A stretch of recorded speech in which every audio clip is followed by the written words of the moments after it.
நீ எப்பவும் போல இரு. அம்மா உன்கிட்ட எப்பவும் போல நடந்துப்பாங்க.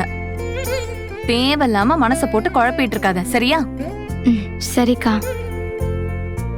நர்மதா, உன்கிட்ட ஒண்ணு கேட்கணும்னு இருந்தேன்.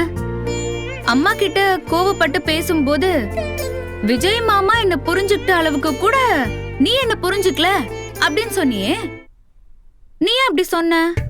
ஐயோ, அப்படியா சொன்னோம்? இப்போ எப்படி சமாளிக்கிறது? ஆஹா, இவ சொன்னத கரெக்டா மைண்ட்ல வச்சு கேக்குறாளே. நீ எதுக்காகடி மாமான்னு சொன்ன?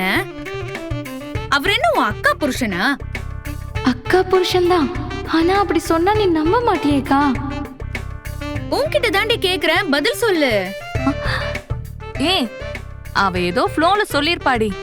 அவளே கோவத்துல என்ன பேசுறோன்னு தெரியாம பேசிட்டு இருந்தா. அந்த நேரத்துல வாய் தவறி வந்திருக்கோம் இல்லடி?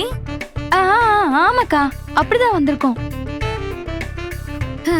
எப்படியோ இந்த பிரச்சனை ஒரு முடிவுக்கு வந்துச்சே, அதுவே பெரிய நிம்மதி. ஆனாலும் விஜய் சார் இந்த பிரச்சனைய ரொம்ப அழகா ஹேண்டில் பண்ணாரு. இப்பவாத அவரை பத்தி புரிஞ்சுக்கிட்டியே. நீ உடனே அவரை பத்தி எனக்கு கிளாஸ் எடுக்காத. அம்மா அங்க எல்லாரையும் சாப்பிட கூப்பிட்டுருக்கு, வாங்க. வாடி.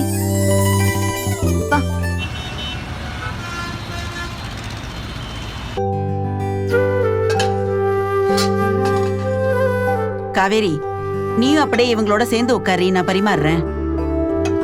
நானும் பரிமாறுறேம்மா, நீ அப்படியே உட்காந்து சாப்பிடு. எனக்கு இப்ப பசி இல்லடி, நீ சாப்பிடு.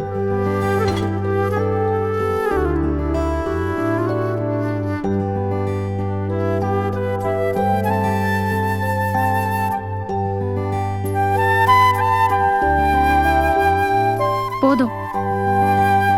காலையில இருந்து அழுதுகிட்டே நீ சாப்பிடாம இருந்தல்ல, இப்ப வாச்சும் வயிறு நிறைய சாப்பிடு.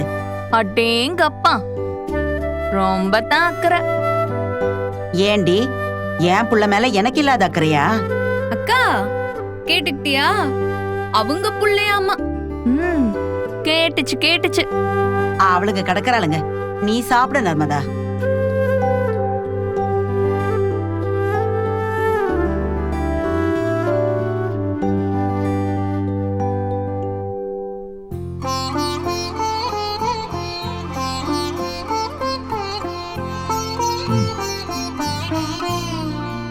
எக்ஸாம்லாம் நல்லா பண்ணிருக்கேன் நர்மதா. நல்லா பண்ணிருக்கேன். எப்படியும் டிஸ்டிங்ஷன்ல பாஸ் ஆயிடுவேன். Very good. அப்படி மட்டும் நீ பாஸ் ஆயிட்டீங்கன்னா உன்னோட ஹார்ட் ஒர்க்கை பாராட்டுற மாதிரி உங்க அம்மாவை ஏதாச்சும் ஒரு கிஃப்ட் வாங்கி தர சொல்லு. இவரு சும்மா சாதாரணமான கிஃப்ட் எல்லாம் கேட்க கூடாது, நல்லா பெரிய கிஃப்டா கேட்கணும், புரியுதா? என்ன வேணுமோ அவளை கேட்க சொல்லுங்க. என் பிள்ளைக்கு நான் செய்யாம வேற யார் செய்வாங்க? பாத்தியா, உங்க அம்மா இப்பவே ஓகே சொல்லிட்டாங்க. இன்னும் நீ டிஸ்டிங்ஷன்ல பாஸ் ஆக வேண்டியது மட்டும் தான் பாக்கி.